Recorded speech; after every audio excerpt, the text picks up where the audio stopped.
আল্লাহ নবী জানিয়ে দিলেন ইত্তাকু ফিরাসাতাল মুমিনি ফাইন্নাহু ইয়ানজুরু বিনুরিল্লাহ। আল্লাহ যারা মাহবুব বান্দা ওলি বান্দা হয় তারা আল্লাহ পাকের নূরের পর্দার ভেতর থেকে কিছু কিছু জিনিস আল্লাহ পাক দেখিয়ে থাকে। এ বাবা আব্দুল মুমিন, আর কি কিছু হয়নি রে বাবা? হুজুর মাথায় হ্যাট করে রয়েছে আব্দুল মুমিন সাহেব। বাবা জঙ্গলে, আফ্রিকা জঙ্গলের কথা কি বলবে না বাবা? হুজুর চোখ দিয়ে পানি পিয়া তুমি নেবেন না হুজুর। এ বাবা সত্যি করে বলো বাবা, তোমার মনের মধ্যে কি হয়েছিল? কে পীর সাহেব যার মুরিদকে আল্লাহ তোমার দরজা দিয়েছে? শুনে রেখে দাও বাবা, আল্লাহ আমাকে জবানার মুজাদ্দিদ করেছে রে বাবা। এ বাবা আব্দুল মুমিন যাও, আমিও তোমাকে দোয়া করে দিলাম, তুমি জঙ্গলে গিয়ে আল্লাহর ইবাদত করো। 7 বছর ধরে জঙ্গলে গিয়ে ইবাদত করেছে, গাছপালা তরুণতা জড়িয়ে জড়িয়ে জড়িয়ে জড়িয়ে পুরো ঢেকে দিয়েছে। হুজুরের কোনো ধ্যান জ্ঞান ছিল না, দিবানা মাস্তানা হয়ে আল্লাহ ধ্যানে জিন্দেগি কাটিয়ে দিয়েছিলে। যখন আব্দুল মুমিন সাহেব প্রথমে জঙ্গলে যায়, এই সময় দেখা যায় একটা হিংস্র বাঘ হুজুরের দিকে আগিয়ে আগিয়ে আসে। আব্দুল মুমিন সাহেব বলেছিলেন, এ আল্লাহ সৃষ্টি বাঘ রে, তোমার জন্য আমাকে, তোমার জন্য আল্লাহ হালাল করে রাখে, খাদ্য করে রাখে, তাহলে তুমি অবশ্যই তো খেয়ে নেবে। তবে একটা কথা মনে রেখে দিও, আমি জঙ্গলে এসেছি কোনো কাঠ কাটতে বা মধু সংগ্রহ করতে নয়, আমার পীর আবু বকর সিদ্দিকের হুকুমে এসেছি। এই কথাটা যখন বলেছিলাম, ওই জঙ্গলের বা পুষা বিড়ালের নাই আব্দুল মুমিন সাহেবের পাশে বসে যা। যুবক শুনে রেখে দাও, আল্লাহকে ধরতে পারো, দুনিয়াকে কি খাচ্ছে জানি না গো, আমার আল্লাহ কিন্তু তোমাকে গায়েবী খাদ্য মিলিয়ে দেবে। ইতিহাস তার প্রমাণ দিয়ে দিয়েছে। একটু নিজের ঘরের কথা বলছি, একটু শোনো। ঘরের বললেও কি হবে, কিন্তু কোরআন হাদিসের কথা তো আল্লাহ ওয়ালাদের কথা গো। বাবারা শুনে রেখে দাও, হযরত সুফি আব্দুল মুমিন সাহেব নাম শুনেছেন? সবাই শুনেছেন তো নাকি? একটু বলি দাদা, হুজুরের খলিফা নাম ছিল প্রতাপ চন্দ্র সেন। আমার সাইয়েদনা আবু বকর সিদ্দিকের হাদিয়াত দিয়ে এক আল্লাহর উপরে বিশ্বাস করে, নবীকে বিশ্বাস করে যুবক বয়সে ফিরে এসে আল্লাহ ধ্যানে মগ্ন হয়ে যায়। হুজুরের দরবারে আসতে লেগেছে। হযরত আবু বকর সিদ্দিক দাদা হুজুর পীর কেবলা বলেছিলেন, তোমার নাম হলো আব্দুল মুমিন। বাবা তোমাকে আমি হুকুম করলাম, দুনিয়ায় যত আল্লাহর ওলিদের মাজার আছে, নবী আলাইহিস সালামদের মাজার আছে, ওই মাজার গুলো জিয়ারত করতে বেরিয়ে যাও বাবা।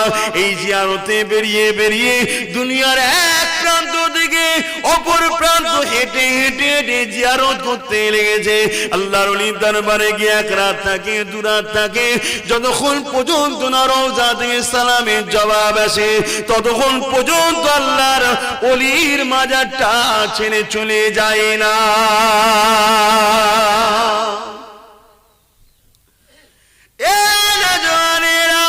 এইভাবে যেতে যেতে আফ্রিকা জঙ্গল পার হতে লেগেছে।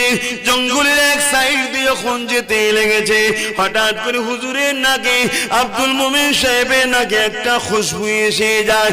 এই খুশবুটা কোথা থেকে আসছে চমকে দাঁড়িয়ে গেছে। যুবক ছেলে, রক্তের গরম তরুণ বয়সে জঙ্গলের ভেতরে ঢুকতে লেগেছে। 3 রাত 3 দিন যাওয়ার পরে একটা জায়গায় দেখতে লেগেছে বিশাল এক গাছ। ওই গাছটা দেয়ালের মতো আলা হয়ে আছে, অর্থাৎ বিশাল এলাকা নিয়ে ওই গাছটা দাঁড়িয়ে আছে, এবং ওই গাছের ওই দিকে কিছু একটা জিনিস জ্বলতেছে, যার নূর আলোটা জ্যোতিটা চারিদিকে ছড়িয়ে যায়। হুজুর গাছটাকে সাইড দিয়ে পার করে দেখে একজন আল্লাহর বান্দা ধ্যানে ইবাদতে বসে আছে, যার জবান দিয়ে বেরোচ্ছে আল্লাহ আল্লাহ আল্লাহ, যার পুরো শরীর থেকে এই জ্যোতি আলো বেরোতেছে। যে বসে ইবাদত করছে সেও কিন্তু যুবক, সে বুড়ো নয়, যুবক।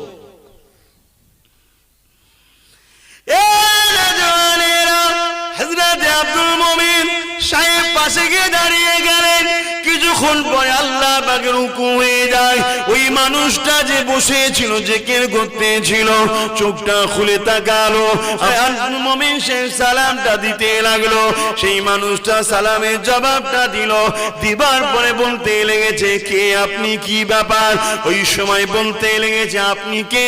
আব্দুল মুমিন সাহেব বলতে লাগলেন আমি আমার পীরের হুকুমতে জিয়ারতের উদ্দেশ্যে বেরিয়েছিলাম, এইভাবে যেতেছিলাম, খুশবু দেখে আপনাকে এমন করে আগিয়ে আগিয়ে এসে আপনাকে দেখতে পেয়েছি।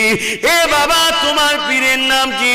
হযরত আব্দুল মুমিন সাহেব বলতে লেগেছে আমার পীর হলো শেখ আবু বকর সিদ্দিক ফুরফুরা বিয়াল কুরাইশি দাদা হুজুর পীর কেবলা। ওই সময় আব্দুল মুমিন সাহেব ওই মানুষটাকে জিজ্ঞাসা করতে লাগে ও আল্লাহ পাকের বান্দারে তোমার নাম কি এবং তোমার পীরের নামটা কি বলো। নামটাকে বললো না, বললো তোমার পীর যা হুকুম করেছে সেই কাজ করো। আমার পীর আমাকে জঙ্গলে ইবাদত করতে বলেছে, আল্লাহ ধারে মগ্ন হয়ে যেতে বলেছে, তাই আমি এখানে আমার পীরের হুকুম পালন করছি। হুজুর আপনার পীরের নামটা একটু বলুন, পরে জানাবো, পরে জানাবো। যান আপনি জিয়ারতের উদ্দেশ্যে যান। কিন্তু আব্দুল মাহবুব সাহেব বলেছিলেন না, আমি কিছুদিন আপনার কাছে বসে থাকতে চাই, কিছুদিন আপনার কাছে থাকবো, আমি ইবাদত করব, আমিও জিকির করব। কেন যে কারামত বা যে অলৌকিক ঘটনা দেখেছে আব্দুল মোমেন সাহেব হুজুরের শখ দেখছে আমিও আল্লাহ কার জন্য এরকম আল্লাহ ওয়ালা হই। আল্লাহর প্রেমের জন্য রেসারেসি করা যায়, আল্লাহকে পাওয়ার জন্য, দুনিয়ার জন্য রেসারেসি করতে নাই। তখন ওই মানুষটা বলতে লাগলেন এ আব্দুল মোমেন তুমি পারবে না, কেন এটা পীরের ইজাজত ছাড়া হয় না। পীর যখন কিছু ইজাজত দেয় সেটা আল্লাহর পক্ষ থেকে একটা রহমত। আল্লাহ ওয়ালাদের সঙ্গে আল্লাহ পাকের কানেকশন আছে না নাই, তবেই তো আল্লাহ ওয়ালা বলা হয়। আপনারা বিশ্বাসী তো নাকি? বেশক আল্লাহ কোরআনে বলছেন অকুনু মা'আস সাদিকিন, তোমরা সত্যবাদীদের সঙ্গী হয়ে যাও। সত্যবাদী তো তারা যারা আল্লাহ ওয়ালা, জোরে বলুন সুবহানাল্লাহ। সত্যবাদী কারা? মিনান নবিয়িন ওয়াস সিদ্দিকিন ওয়াস শুহাদা ওয়াস সালিহিন উলাইকা রাফিক, এরাই হলো আল্লাহর বন্ধু, জোরে বলুন সুবহানাল্লাহ। সত্যবাদী কারা? ইহদিনাস সিরাতাল মুস্তাকিম, মুস্তাকিম যারা, যারা সত্যের পথে যারা। কারা মুস্তাকিম? সিরাতাল্লাযীনা আন'আমতা আলাইহিম, যাদের উপরে আল্লাহ ইনাম দিয়েছে, নিয়ামত দিয়েছে, তারাই হলো সত্যবাদী, জোরে বলুন সুবহানাল্লাহ। তো ভাইরা আমার, একটা বিষয় এসেছে বলে একটু এইদিকে বলছি, না হয় এসব কথা তো আমি বলি না, আপনাদের আমার খারাপ লাগছে না তো? কেন বড় দুঃখের বিষয় না, এখন আল্লাহ ওয়ালাদের কথা শুনতে চাই না। আহা, আবার ঘরের পীর সাহেব তো গুরুত্ব কম, রোজ দেখে। এখন বাইরে থেকে একটা পীর সাহেবের গুরুত্ব থাকে, নতুন এসছে তো স্বাভাবিক। কিন্তু বাপ সব জিনিস নতুন ভালো নয়। বাপ নতুন ভালো নাকি? মা নতুন ভালো নয়, পুরাতনটাই ঠিক আছে কি? তো ওই রকম দ্বারা মুর্শিদ হচ্ছে ইলমে বাতিনির গার্জেন, ইলমে বাতিনির শিক্ষক, ইলমে বাতিনির রাস্তার পথ প্রদর্শক, যিনি আপনাকে আল্লাহ আল্লাহর রাসূলের রাস্তা দেখাবেন, জোরে বলুন সুবহানাল্লাহ। অন্য কোনো কাজ নয়, কাজ এটাই। তো ভাইরা আমার, যে কথা বলছিলাম, তো উনি যখন জেদ করলেন আব্দুল মাহবুব সাহেব, আব্দুল মোমেন সাহেব, তো কিছু বললো না, পাশে বসলো। আবার উনি জেকেরে বসে গেলেন, জেকেরে বসে গেলেন এক সপ্তাহ। একটা কিতাবে আছে আবার 3 দিন, 3 দিনটাই ধরছি, 3 দিন একভাবে দিন রাত আল্লাহর ধ্যানে মগ্ন। নামাজের সময় হলে নামাজ পড়ছে, বাকি সময় খাওয়া নেই, দাওয়া নেই, আল্লাহ আল্লাহ আল্লাহ করেই যাচ্ছে। কথা বুঝে আসছে? তখন আব্দুল মোমেন সাহেব এখন খিদে লেগে গেছে, চিন্তা করছি কি হলো। আবার আল্লাহ পাকের হুকুম হলো, চোখ খুললেন, কি খবর? না আমি খিদে পেয়েছি। বললেন সপ্তাহে আমি একদিনই খাই, জোরে বলুন সুবহানাল্লাহ। জুম্মার দিন সপ্তাহে একদিন খাই, বাকি সময় আল্লাহর ধ্যানে আমি কাটিয়ে দিই। শুনছেন ভাই? তাহলে আমাদের কি দশা হয় বলেন তো, যদি ক্ষুধা খরা দেখা দেয়? আর যাদের রোজা রাখা অভ্যেস, সপ্তাহে এমনও লোক আছে সপ্তাহে 2 দিন 3 দিন রোজা রাখে, এই সমাজে আছে, কাউকে বলে না, গোপনে গোপনে রাখে, সোমবার দিন রাখে, শুক্রবার দিন রাখে, বৃহস্পতিবার দিন রাখে, এই সমাজে আছে। তাদের টেনশন আছে ভাই? তাদের তো টেনশন নেই। টেনশন তো আমার তোমার, আমরা তো খাই, সবসময় খাই খাই করছি। ওই জন্য অভ্যেস করো।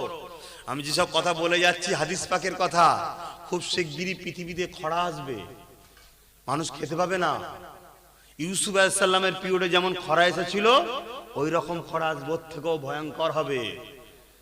বছরকে বছর, বছরকে বছর পৃথিবীতে কোনো আর ফল মূল চাষবাস হবে না, খরা।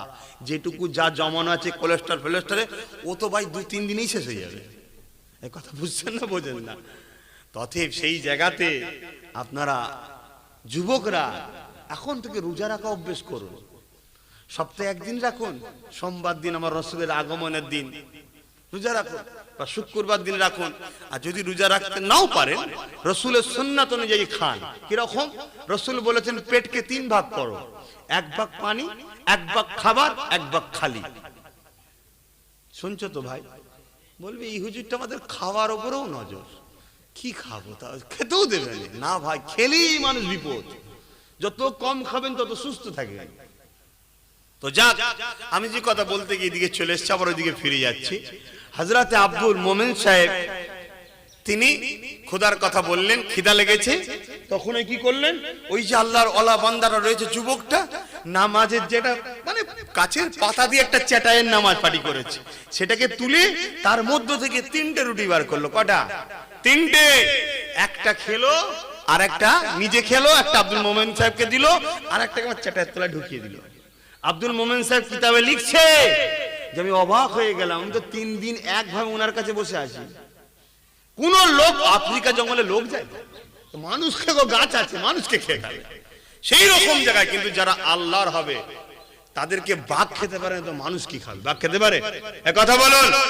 হুজুর পীর কেবলা আপনাদের 9 দাদু, যুবকদের বলছি 9 দাদু, আর মুরব্বীদের 9 চাচা। আপনাদের চাচা জান হয়, যারা আমার আব্বাদের ভাই বলেন, আপনাদের চাচা হয়। কত বড় কপাল আপনাদের। আর যুবকরা তোমরা যারা আমায় ভাই বলো, তোমাদের দাদু হয়। কিয়ামত দিন বলতে পারবে গর্ব করে, বড় হুজুর, মেজো হুজুর, সেজো হুজুর, 9 হুজুর, ছোট হুজুর আমাদের দাদু ছিল। যে কেউ বলবে এই দাদু দাদির নাম শোনালে কেন নাজাত পাওয়া যায়, বলবে শোনেন দাদুর মতো দাদু হলে নাজাত পাওয়া যায়। জোরে বলুন সুবহানাল্লাহ। হাদিস পাকের মধ্যে আছে, আল্লাহ রাসূল বলছেন কিয়ামতের দিনে আমার উম্মতের মধ্যে এমন 70,000 উম্মত আল্লাহ পাঠাবে, যাদের সঙ্গে, যাদের খাতিরে 70,000 করে গুনাহগারদের ঘরে আল্লাহ জান্নাত দেবে। জোরে বলুন সুবহানাল্লাহ। আল্লাহ শুকর, আমার 5 দাদু ছোটখাটো লোক নয় গো।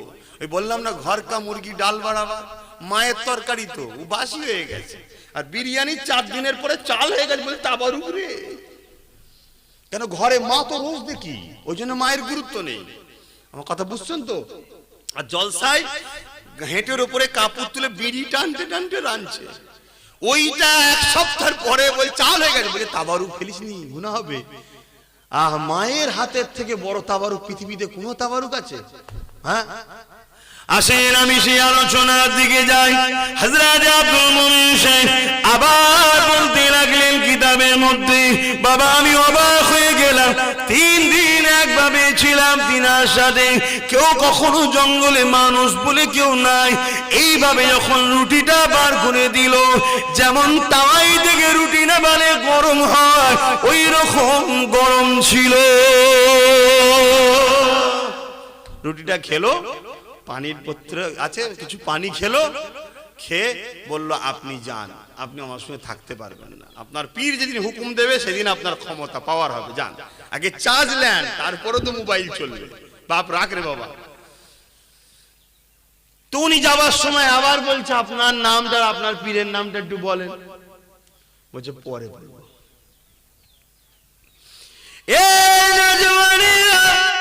দাদা পীরে মুরিদেরা, বাবারা ঘরে বলে ফেলে দিও না গো, আল্লাহ আমার মুজাদ্দিদ জামানকে কি নিয়ামত করেছে শোনো, আর কোন নবী আসবে না গো। এবারে যুগে যুগে মুজাদ্দিদ 100 বছর কিংবা পরে আসবে। আল্লাহ মুজাদ্দিদ জামান করে পুরোপুরি পীর আবু বকরকে পাঠিয়েছে, তাকে মেনে নিতে হবে আল্লাহর হুকুম, তাকে মেনে নিতে হবে রাসূলের হুকুম। এ যুবকেরা, আব্বারা, তরুণেরা, মুফতির সঙ্গে সম্পর্ক থাকবে কি না থাকবে, কোন ইমামের সঙ্গে সম্পর্ক থাকবে কি না থাকবে, কোন পীর সাহেবের সঙ্গে সম্পর্ক থাকবে কি না থাকবে, কিন্তু মুজাদ্দিদ জামানের সঙ্গে সম্পর্ক রাখতেই হবে আল্লাহর হুকুম, নবীর হুকুম। এই যুবকেরা, আব্দুল মামুন আব্দুল মোমিন সাহেব যখন জঙ্গল থেকে বেরোতে লাগলো, 3 দিন 3 রাত জঙ্গল পার করে যখন এমনি ছোটখাটো জঙ্গলে চলে আসলো, বাইরের রাস্তা দিয়ে পৌঁছে গেল, ওই সময় পিছন থেকে সালামের আওয়াজ আসতে লেগেছে। ও ভাই আব্দুল মোমিন, আমার সালামটা আমার পীরের কাছে পৌঁছে দেবেন। ভাই আব্দুল মোমিন রে, আমার পীর অন্য কেউ নয় গো, আমার পীর হলো জাবালের মুজাদ্দিদ আবু বকর সিদ্দিক।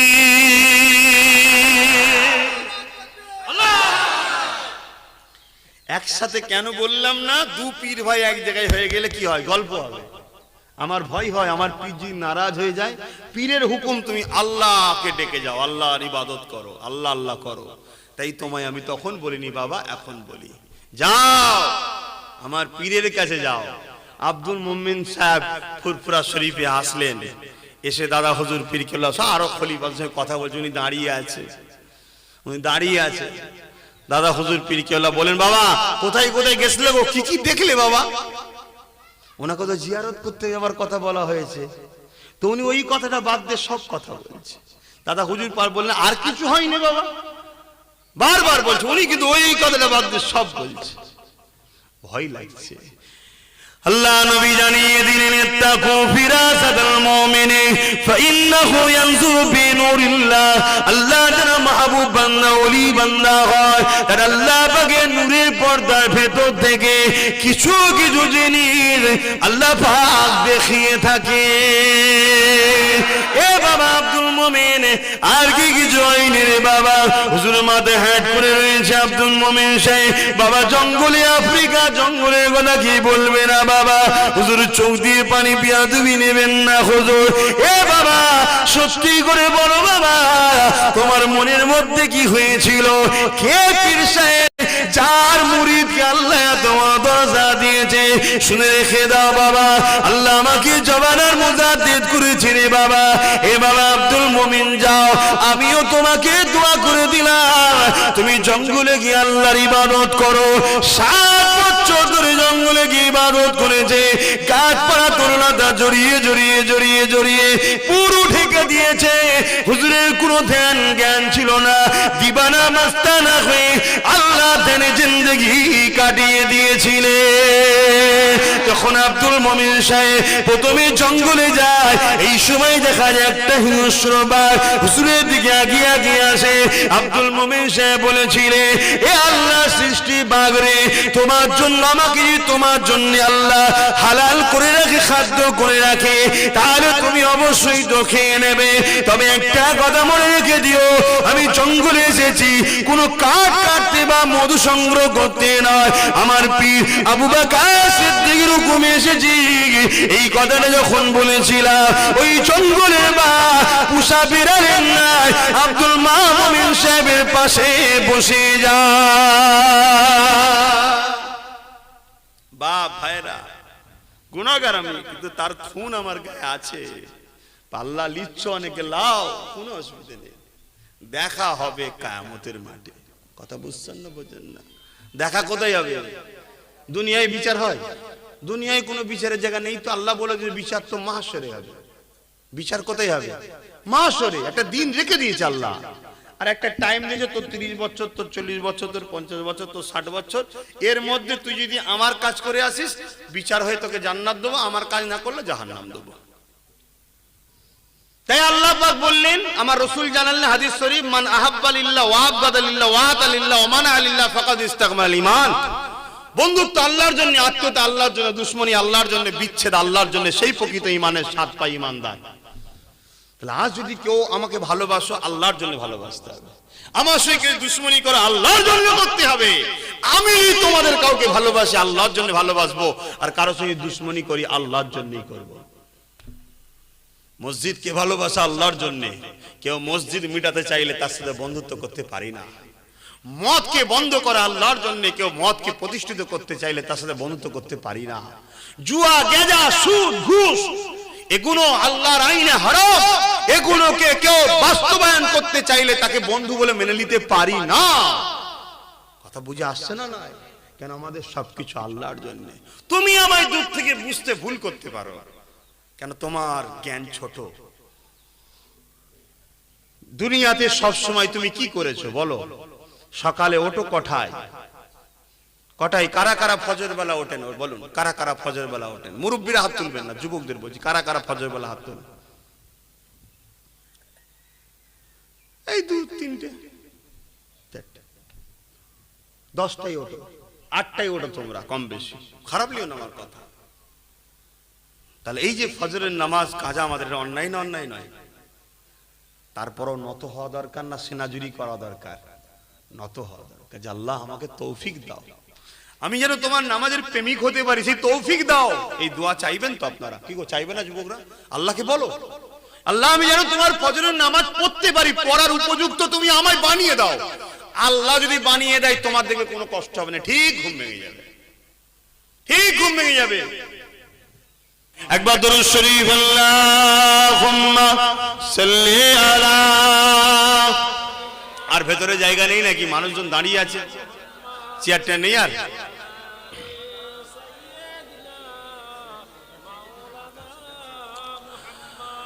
फलक के नजारों, ज़मीं की बहारों, खुशी शब मनाओ, हुजूर आ रहे हैं।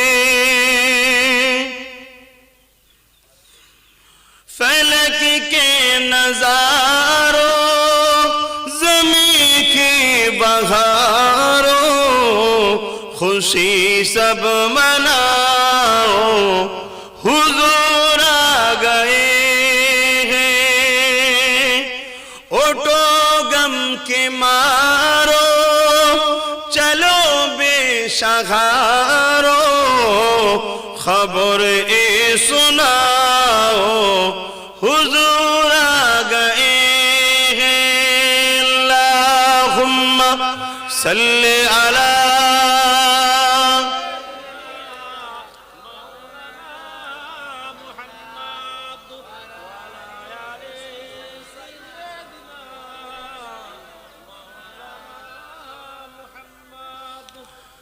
মুসলমান ঘরের ছেলে মেয়েরা, তরুণেরা, বুঝাবার জন্য বলতেছিলাম, বাবারা মনে রেখে দাও গো, নিঃশ্বাসের কোনো বিষয় নাই। আজ আছো কাল নাই, এই জিন্দগিটা আল্লাহর রাস্তায় কাটাও। এই যুবকেরা, তুমি আমি যদি এখন নামাজ পড়ি, এই নামাজের গুরুত্বটা একটা আলাদা হবে। বয়স্ক বয়সে নামাজ পড়া আর যুবক বয়সে নামাজ পড়া অনেক পার্থক্য রয়েছে। কারণ এই বয়সে নামাজ পড়লে শরীরে তো কোনো কমজোর নাই, দুর্বল নয়। আর বয়স্ক বয়সে নামাজ পড়লে তখন তো শরীর দুর্বল হয়ে যায়, কমজোর হয়ে যায়। বাবা রুকু ঠিকভাবে দেওয়া যায় না, সিজদা ঠিকভাবে দেওয়া যায় না। এই যুবকেরা তাই বলে দিয়ে যায়, আল্লাহ পাক যৌবন দিয়েছে গো, শক্তি দিয়েছে। এই যৌবন শক্তিটা আল্লাহ পাকের নামাজের মধ্যে কাটাও, রোজার মধ্যে কাটাও, কোরআন তিলাওয়াতের মধ্যে কাটাও। এই দুনিয়ার লোভ লালসায় পড়ে গিয়ে ফেসে যেও না। ব্যবসা করতে আমি নিষেধ করিনি, কারবার করতে আমি নিষেধ করিনি গো, কার সংসার করতে নিষেধ করিনি গো। সব কিছুর মধ্যে ইবাদত আছে। ব্যবসা তুমি করবে নবীকে দেখে, নবী যেভাবে করতে বলেছে ওইভাবে যদি ব্যবসা করো, ওই ব্যবসাটাও হলো ইবাদত। আমাদের জিন্দেগি সব কিছু হবে আল্লাহর হুকুম অনুযায়ী, ঠিক না বেঠিক? এই জিন্দেগিটা কার বলবেন তো? এ শরীরটা দিয়েছে কে? এ নিঃশ্বাস এখনো দিচ্ছে কে? তাহলে সব কিছু চালাবেন কার জন্য? আল্লাহর জন্য। আর আল্লাহ কি চায় তার জন্য আমার রাসূলকে পাঠিয়েছে। নবী যেভাবে ব্যবসা করেছে আমাদেরকে সেভাবে করতে হবে। শুনছেন তো ভাই? বা করতে বলেছে আমাদেরকে সেভাবে করতে হবে। মাল কাউকে 2 নম্বর দিয়ে 1 নম্বর পয়সা লিয়া ঠকিয়ে লিয়া যাবে না, হারাম। আজ তোমার হয়তো একটু অভাব দেখা দিয়েছে, তুমি 2 নম্বরই করে নিলে, আল্লাহ চাই 10 বছর পরে হয়তো তুমি বিরাট বড় কোটিপতি হবে, তকদির হয়তো লেখা আছে, তুমি এখন জানো না তো। এখন কিন্তু তুমি 2 নম্বরই করে ফেললে, আর সেই পয়সাটাই ব্যবসার মধ্যে ঢুকে আছে। একদিন হঠাৎ করে তুমি কোটিপতি হয়ে গেলে, এবার হজ করতে যাবার শখ করেছো, তুমি কোন পয়সায় যাবে? তোমার সব টাকাটাই তো 2 নম্বরই হয়ে গেছে। এই কথা বুঝছেন না, বোঝেন না? তাই লোভ করতে নাই। তোমার যদি অভাব হয়, তামাম কায়নাতকে দিচ্ছেন কে? তোমার যদি বিশ্বাস থাকে তাকে বলো না কেন? তাকে বলো যে আমার একটুখানি রুজিতে বরকত দেন, আমার বড্ড কম হচ্ছে, আমার ছেলে পুলে স্ত্রী বউ বাচ্চা নিয়ে হচ্ছে না, একটু বেশি দেন। কথা বুঝছেন না, বোঝেন না? যদি আল্লাহ তোমায় ভালোবাসে, তোমার জন্য আল্লাহ যেটা করবে সেটা ভালো করবে না ক্ষতি করবে, এ বিশ্বাস করো তো নাকি? ধরুন আব্বাস সিদ্দিকী যদি গরিব হয়ে যায়, হয়তো আমি বেঈমান হয়ে যাব। কথা বুঝছেন না, বোঝেন না? আল্লাহ জানে, তাই আমাকে আল্লাহ এমন ভাবে রেখেছে, না গরিব না বড় লোক। হয়তো আমি আবার বিশাল ধনী লোক হয়ে গেলে অহংকারী হয়ে যাব, তাই আমাকে আল্লাহ বিশাল ধনীও করে না। তা আমার জন্য যেটা করে আল্লাহ ভালোর জন্যই করে, ঠিক না বে ঠিক? তাহলে আল্লাহ তোমাকে জিহালে রেখেছে, শুকরিয়া আদায় করো। হ্যাঁ, কিন্তু আল্লাহ বলেছে, বান্দা আমায় বলো, তোমার অভাব, তোমার সংসারের টান আর একটু লাগবে, বলো, আমাকে বলো, আমি তো দিচ্ছি কায়নাতকে। ছোট্ট ছোট্ট পিপিলিকা সকালবেলা বাহির হয়, সন্ধ্যায় যখন ঢোকে, আমি আল্লাহ তাদের পেট ভরিয়ে খাইয়ে তাদেরকে ঘরে ঢুকাই। জোরে বলুন সুবহানাল্লাহ। শুধু পিপিলিকা নয়, মাছি মশা, জমিনের উপরে যা আছে তার থেকে দ্বিগুণ বেশি পানিতে জীবজন্তু আছে। বলুন আল্লাহু আকবার। ছোট ছোট পোকা থেকে শুরু করে কি নাই পানির মধ্যে, সব কিছুকে আল্লাহ খাওয়ায়। তো সেই আল্লাহ কাছে তুমি না বলে তুমি খারাপের দিকে চলে যাচ্ছ কেন? আমার ভাইরা, আশা করছি তোমরা নাই, তারপরও সতর্ক হওয়ার জন্য বলছি, তাই তো নাকি গো? খারাপ লিখছেন আমার কথা? আল্লাহ নবী তাই বললেন, বাবারা, যত গুনাহই হোক না কেন, চোখ দিয়ে যদি মাছির মাথা থেকে ক্ষুদ্র সর্ষে দানা পরিমাণ যদি পানি বার করে দিতে পারো, এ আমার উম্মত উম্মতিরা, আমি রাসূলুল্লাহ জানিয়ে দিই, আল্লাহ পাক তোমাদের জীবনের গুনাহকে মাফ করে জান্নাতি ঘোষণা করে দেয়।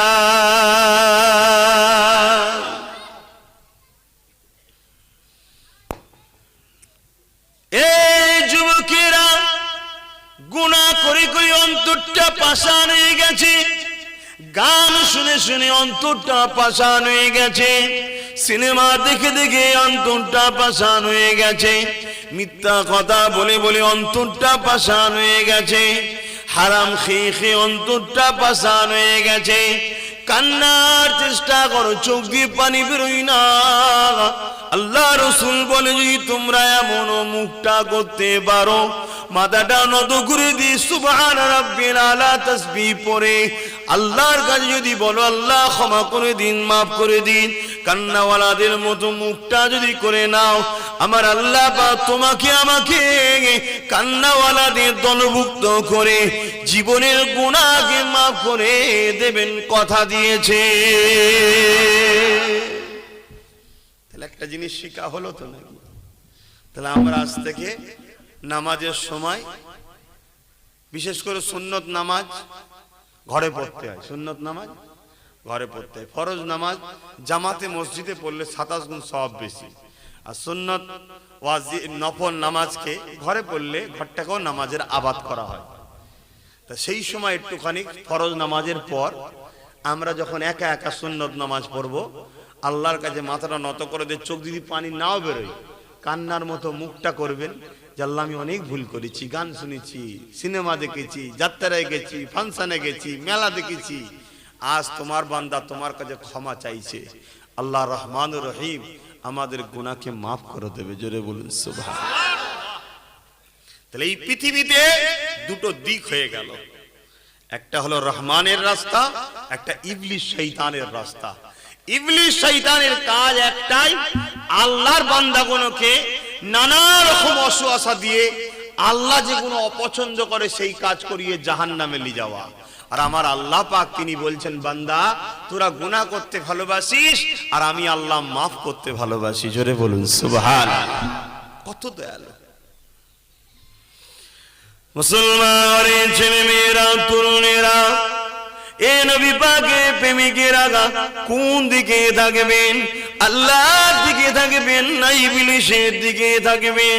মুখে বলবেন আল্লাহর দিকে থাকবো, নিজের চলনে ইবলিস, নিজের কামে ইবলিস, নিজের কথাবার্তাতে ইবলিসে, নিজের ব্যবসা বাণিজ্য কারবার সংসার সব জায়গাতে ইবলিসকে ফলো করবেন, ইবলিসকে খুশি করার কাজ করবে, তাহলে কিন্তু তুমি আমি বিপদে পড়ে যাব।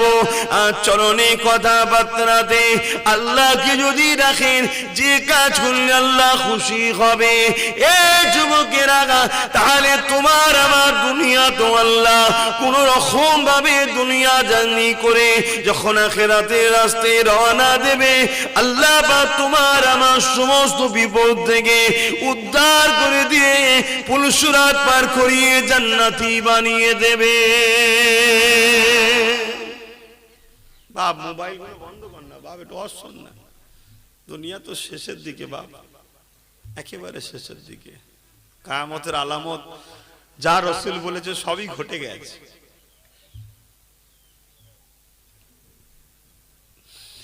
এ যুবকেরা, এ আমার আম্মা বোনেরা, আব্বারা, দুদিনের ময়ায় পরে আখিরাতকে ভুলে যেও না গো, কেননা আখিরাতটা বড় কঠিন জায়গা।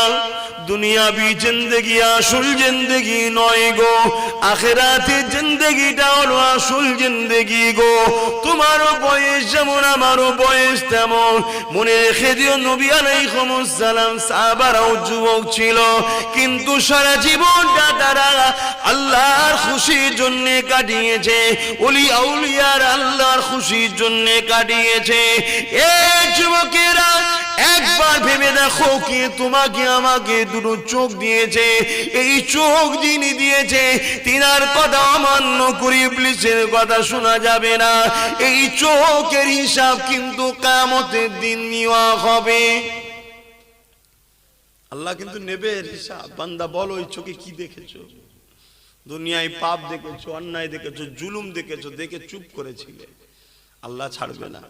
আল্লাহ বলতে গেলে মার খেতে হতো, তাহলে এখন মার খাও। দুটোর মধ্যে তো একটা তো খেতে হবে।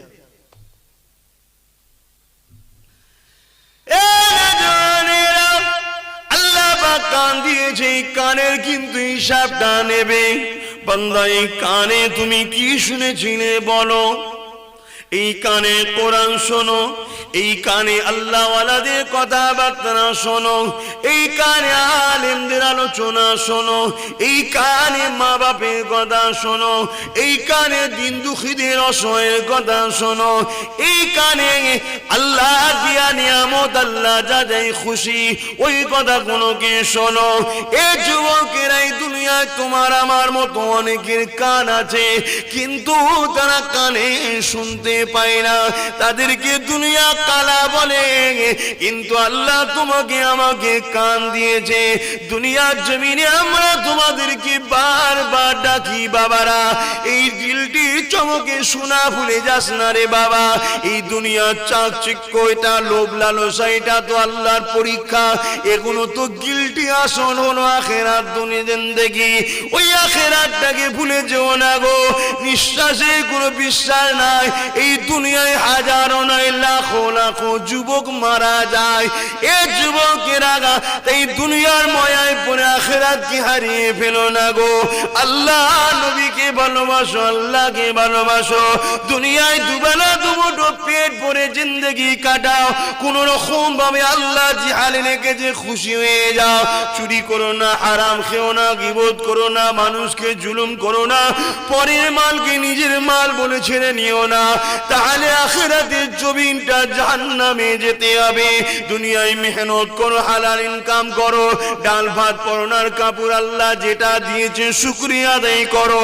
আল্লাহকে খুশি করে নামাজের মধ্যে জিন্দেগি কাটাও, মনে রেখে দিও কবর থেকে আমার আল্লাহ রহমত তোমাকে পাহারা দিয়ে জান্নাতে পৌঁছে দেবে। আমরা মৌলভী সাহেবরা, পীর সাহেবরা বারবার বলি, তোমাদের পছন্দ হয়নি কথা না? ওই সেই একই কথা, বাবা অন্যায় করিনি, গুনাহ করিনি, পাপ করিনি, একই কথা। তো একই কথা 100 বার বলছি, তাও তো শুনছে না মানুষ। সেই অন্যায়, সেই জুলুম, সেই অত্যাচার। চল ওর পুকুরে জাল ফেলে দে, মাছগুলো ধরে নিয়ে ভাগ বাটরা করে 2000, 5000, 10,000, 20,000, 1 লাখ টাকা করে ভাগে পেল। খুশি? ইবলিস খুশি হলো, আল্লাহ নারাজ হলো। যে ইবলিস তোমার প্রকাশ্য দুশমন, তাকে তুমি খুশি করলা। তোমার আল্লাহ যে তোমার আপন প্রকৃত বন্ধু তো আল্লাহ। কোরআনে বলছে বন্ধু, বন্ধু বলতে আপন। তোমরা এই দুনিয়াদারির বন্ধু মনে করনি আবার। তাহলে আজকে সেই আল্লাহকে কিন্তু অখুশি করে দিলে। ভাবো, এই জন্য মাহফিল গুলো করা হয়। আর এই মাহফিল কোনোদিন ইবলিস পছন্দ করবে না। কেন? এই ছেলেগুলো শুনতে শুনতে শুনতে শুনতে আস্তে আস্তে আস্তে আস্তে আল্লাহ কারে অনেকটা পরিবর্তন হয়ে যাচ্ছে। নামাজের দিকে যাচ্ছে, রোজার দিকে যাচ্ছে, আস্তে আস্তে পরিবর্তন হচ্ছে। এতে ইবলিসের সমস্যা বাড়ছে না, কমছে? ইবলিসের যে টার্গেট, যে আল্লাহকে চ্যালেঞ্জ দিয়ে তোমার জান্নাতের খদ্দের রাখবো না, সব জাহান্নামে ঢুকিয়ে দেবো, ইবলিস তো দেখছে না হচ্ছে না, তাই ইবলিস রেগে যায়। আর আমাদের মতো যারা আল্লাহর পক্ষে, রসুলের পক্ষে কথা বলে, যারা মানুষকে ন্যায় সত্যের রাস্তা দেখায়, তাদের উপরে তো আরো রাগ। ডাইরেক্ট তোমার আল্লাহ দুনিয়ায় এসে তোমাকে বলছে না নামাজ পড়ো। আল্লাহর পক্ষে আল্লাহ পাকের মান্যওয়ালা আলেমে হাক্কানিরা যেমন বলছে, ঠিক তেমনই ইবলিসও ডাইরেক্ট এসে বলছে না তুই গান শোন। ইবলিসেরও চেলা দুনিয়ায় আছে, তারা কাজ করছে। শুনছেন ভাই? অতএব তুমি বোঝো, তোমার জিন্দেগিটা কে দিল, কে তোমায় সুন্দর করে বানিয়েছে, কে তোমায় নিঃশ্বাস দিয়েছে, কে তোমায় খাওয়ায়, কে তোমায় কিডনি দিয়েছে, কে তোমায় হার্ট দিয়েছে, কে তোমাকে মায়ের পেটে সৃষ্টি করলো। তুমি ভাবো, বাপের শরীর থেকে হাজার হাজার ছোট ছোট কোষ যায়, হাজার হাজার নয় কোটি, কোটি কোটি যায় বাপের শরীর থেকে, মায়ের শরীরের ভেতরে গেল। যাবার পরে কিন্তু সবাই মায়ের রেহেমে ঢুকতে যায়, কিন্তু সবাই মরে যায়, ওই একটাই বাঁচে, সেটা তুমি। কে তোমাকে বাঁচালো? কে তোমাকে মায়ের রেহেমে ঢুকার ক্ষমতা দিল? সব সেই আল্লাহ। তাকে ভুলে যেও না, তাকে খুশি করো। দুনিয়ায় আমরা অনেকের জন্য অনেক কিছু ত্যাগ স্বীকার করতে পারি, ঠিক না বেটি? অনেকের জন্য দুনিয়ায় আব্বাস সিদ্দিকীকে খুশি করার জন্য যদি বলাই কারো বাসায় কারো মাথায় বাঁশ মারতো, মেরে দিচ্ছ। আব্বাস সিদ্দিকীকে খুশি করার জন্য চুরি করতো, আব্বাস সিদ্দিকীকে খুশি করার জন্য চুরি করে ফেলছো। সব কিছু করছো দুনিয়ায় একে অপরের জন্য, বিবিকে খুশি করার জন্য, পরিবারকে খুশি করার জন্য। সে যদি অন্য কিছু চাই, গান বাজনা, টিভি, সেটাকেও কিনে দিচ্ছ। আবার স্বামীকে খুশি করার জন্য স্ত্রীরাও যদি বলে তুমি বেপর্দা হও, স্ত্রীও বেপর্দা হয়ে যাচ্ছে, আমার স্বামী চায় না। স্বামীকে ততক্ষণ পর্যন্ত প্রাধান্য দেওয়া যাবে যতক্ষণ সে আল্লাহর আইনের মধ্যে তোমায় হুকুম করবে, আল্লাহর আইনের উপরে স্বামী নয়। কিন্তু আমরা সবই করছি, কিন্তু একবারও ভাবলাম না যিনি আমাদের মালিক, স্রষ্টা, যার কাছে ফিরে যেতে হবে, তাকে খুশি করলাম কোন?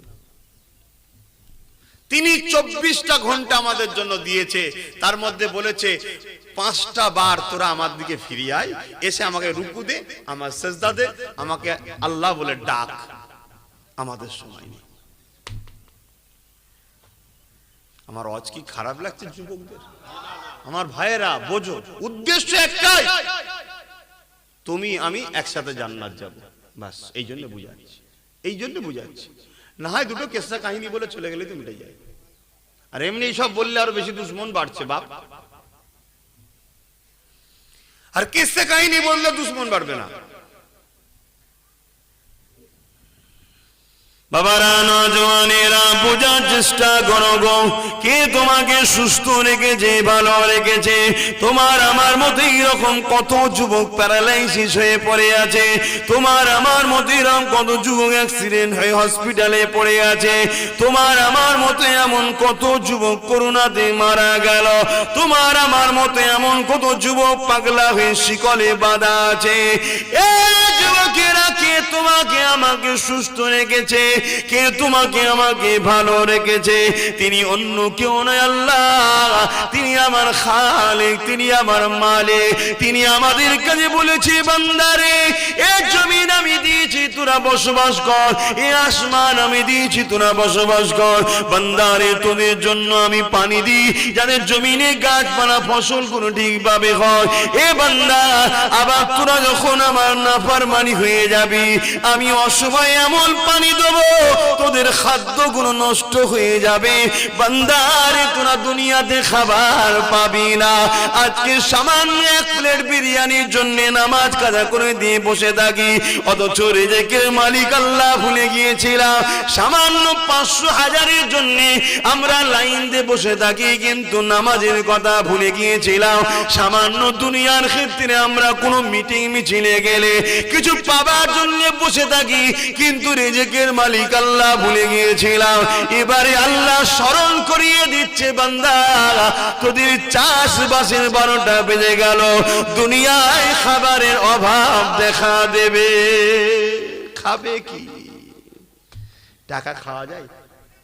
টাকা থাকবে লোকের কাছে, কিন্তু খাবার থাকবে না। এমনি গত 2 বছর আগে থেকেই ভারতবর্ষের কথা বলছি, তাতে আমার রাজ্যও রয়েছে, মাত্র 75% লোকের খাবার সংগ্রহ হচ্ছে। কথা বুঝে আসছে? 25%-এর ঘাটতি। আর এবারে এই যা হলো, দুবার ঠিক চাষের সময় গেল। বাপেরা, মনে রেখে দিও, কিয়ামতের দিনটা বড় কঠিন দিন হবে গো। ওই দিনে কেউ কিন্তু তোমার আমার পাশে হবে না।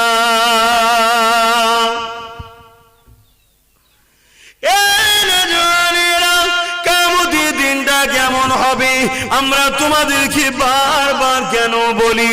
যদি শুনে শুনে তোমাদের অন্তরে আল্লাহ পাকে ভয় এসে যায়, আমার আল্লাহ পা জানিয়েছে, যারা আমাকে ভয় করবে আমি আল্লাহ তাদেরকে একটা নয়, দুটো জান্নাতের মালিকানা দেব।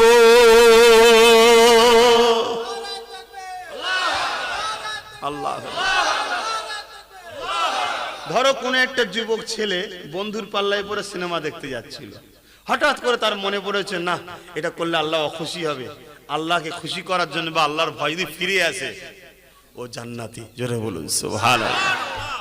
কোন একটা ছেলে ধরুন কারো ঘরে একটা হামলা করে হোক, যাই হোক, চুরি টুরি করে, চার করে গরু ছাগল যা ছিল সব নিয়ে চলে এসছে, এখন ভাগ বাটরা হচ্ছে।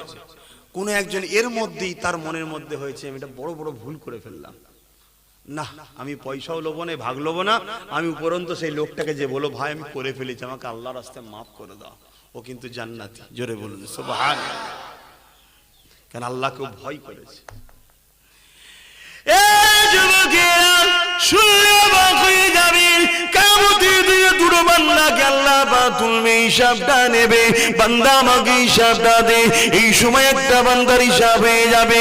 হিসাব হওয়ার পরে বান্দা গুনাহ করার জন্য, ভুল থাকার জন্য, নেকির পাল্লা হালকা হওয়ার জন্য, গুনার পাল্লা ভারী হয়ে যাওয়ার জন্য আল্লাহ তাকে বলবে, যা জাহান্নামে চলে যা। ওই বান্দা শোনার সাথে সাথে এমন করে ছুটতে লেগেছে জাহান্নামের দিকে। আমার আল্লাহ বা ফেরেশতাকে বলতে লাগবে, এ ফেরেশতারে, আমার বান্দাকে আমি যখন জাহান্নামে যাবার কথা বললাম, আমার বান্দা শোনার সাথে সাথে জাহান্নামের দিকে ছুটছে কেন? আল্লাহ তো সবই জানে। ফেরেশতারা বলেছিল, আল্লাহ বান্দা তৈরি করো না। আরে বান্দা যে আল্লাহকে কিভাবে মানে, আমার আল্লাহ ফেরেশতাকে দেখাবেন বলে এই মাহশরের দিনে তো আল্লাহ দয়া দেখাবে, তবে ঈমান হলো শর্ত, ঈমান যদি না থাকে দয়া পাবে না। এ যুবকেরা, আল্লাহ পাক বলবে ফেরেশতারে যাও ওকে ডেকে নিয়ে আয়। ফেরেশতা যে বলবে আল্লাহ তোমাকে ডাকছে, বান্দা সাজিবে নিচে এসে থরথর করে কাঁপতে লাগবে। আমার আল্লাহ পাক জিজ্ঞাসা করতে লাগবে, এ আমার বান্দারে তোকে আমি যখন জাহান্নামে যাওয়ার কথা বললাম তুই শোনার সাথে সাথে জাহান্নামে দিয়ে কেন ছুটতিছি? বান্দা তুই কি জানিস না আমার জাহান্নামটা কত কঠিন? বান্দা বলবে হ্যাঁ আল্লাহ জানি। এ বান্দা কি জানিস? আল্লাহ তোমার জাহান্নামের বিবরণ তো আলেমদের মুখ থেকে শুনেছিলা, তোমার জাহান্নাম কত কঠিন আযাব সবই জানি, তাহলে বান্দা ছুটছিস কেন? ওই সময় বান্দা বলতে লাগবে, ও রব্বি আল্লাহ, দুনিয়ার জমিনে তোমার কথা মানি না বলেই তো জাহান্নাম দিয়েছো। আমার বড় ভয় হয় যদি আজকেও তোমার কথা মানতে দেরি হয়ে যায়, যদি আরো কিছু বড় আযাব দাও, তাই ভয়ে ছুটছি। আমার আল্লাহ বলবে, বান্দা তুই আমাকে ভয় করলি? হ্যাঁ আল্লাহ ভয় করেছি, ভয় করেছি। আমার আল্লাহ বলছো আল্লাহ হক, আমি আল্লাহ আমার ওয়াদা তো সত্য, যে আমাকে ভয় করে তাকে তো আমি জাহান্নাম দিই না। বান্দা যা তোর গুনাহকে আমি মাফ করে দিয়ে ভয় করার তুরন্ত তোকে নাজাত দিয়ে দিলাম।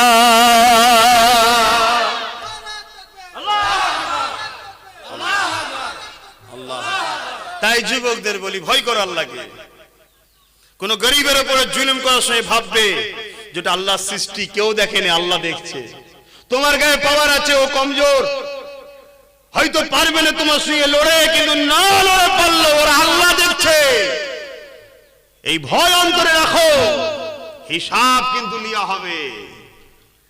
কোন মানুষকে মিথ্যা কেসে জড়াবার আগে 100 বার ভাবো যে আমার আল্লাহ সৃষ্টিকে কিন্তু আমি জুলুম করছি, আল্লাহ দেখছে।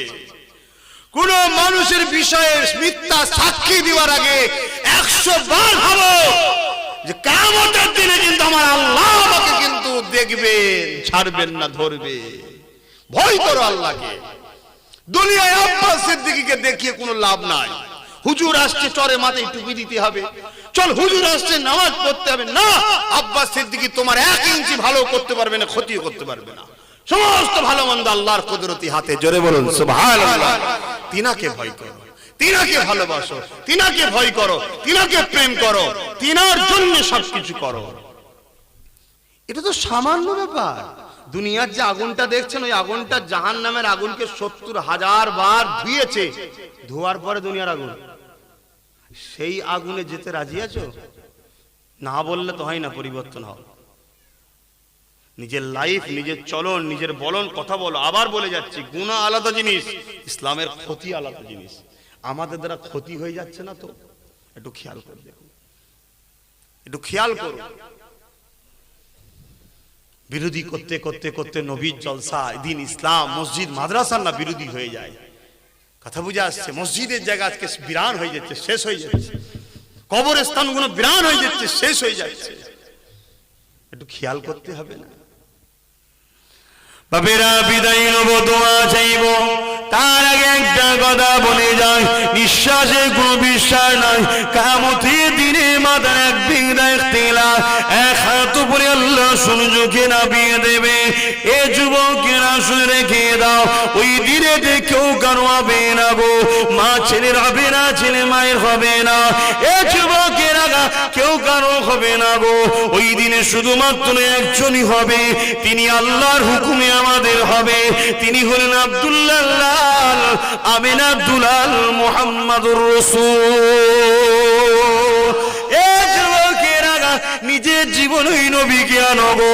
তোমার লিডার তো নবী, তোমার নেতা তো নবী, তোমার পথ প্রদর্শক তো নবী, তোমার স্বপ্ন তো নবী, তোমার জিন্দেগি তো নবী, তোমার সব কিছু তো নবী নবী নবী। আম্মা বোনেরা নবী নবী নবী, বাবায়েরা নবী নবী নবী। নবী ছাড়া অন্য কেউ তোমার আপন নয় গো। এই দুনিয়ায় যদি তুমি নবীকে রাখো, কিয়ামত থেকে নবী তোমার সাথে থাকবে। দুনিয়ায় তুমি যদি সংসারে নবীকে রাখো, কারবারে নবীকে রাখো, মানুষের ভাতৃত্বে নবীকে রাখো, অমুসলিম জিনিসকে ভালোবাসবার ব্যাপারে নবীকে রাখো, দেশকে ভালোবাসার ব্যাপারে নবীকে রাখো, আলেমদেরকে মানার ব্যাপারে নবীকে রাখো, ইমামদের ভালোবাসার ব্যাপারে নবীকে রাখো, মসজিদকে ভালোবাসার ব্যাপারে নবীকে রাখো, সন্তানকে ভালোবাসার ব্যাপারে নবীকে রাখো।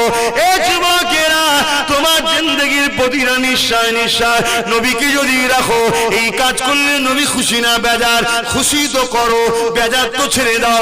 এই কাজ করলে নবী খুশি না বেজার? খুশি তো করো, না হয় ছেড়ে দাও। এই কাজ করলে নবী নারাজ না খুশি? যেটা নারাজ হবে সেটা করো না, যেটা খুশি হবে সেটা করো। তাহলে কবরের জমিনে যেখানে বাপও থাকবে না, মাও থাকবে না, আল্লাহ রাসূল জানিয়ে দিলে ওই কবরে আমি আমার গোলামদের পাশে থাকবো।